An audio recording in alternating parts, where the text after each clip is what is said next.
Thank you, Thomas. Well, the Marietta 4 chaplains are honoring the community. Gavin Carrick takes us to an event recognizing veterans and community leaders inspired by the legacy of the 4 chaplains. A local group is making sure service doesn't go unnoticed, spotlighting veterans and volunteers carrying on the 4 chaplains' legacy. The 4 Chaplains Legion of Honor in Marietta are honoring people who give back, both in uniform and long after it. People that have excelled in their community, and it's extremely important to let the community know and to reward them for what they've done.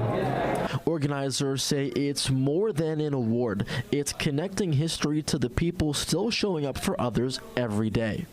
Find people in their communities that do acts of selfless service, interfaith cooperation, and a lot of times that's a veteran that continues serving their communities once they get out of the military. So we always say, I work at Arlington National Cemetery, I'm not the director, and a lot of the chaplains there say, you know, people die twice.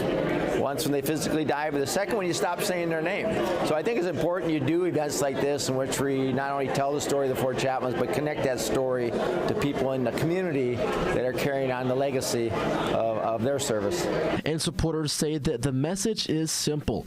Remember the sacrifice and keep saying their names. Just to honor the chapel of 4 chaplains, it's to me it's just a great organization, and for people that don't know, it's a great story. You know, not a story, it's a happening. You know, and we need to honor all those that lost their lives, and that's what this is about. Was what those 4 guys done. In Marietta, Gavin Carrick, WTAP News.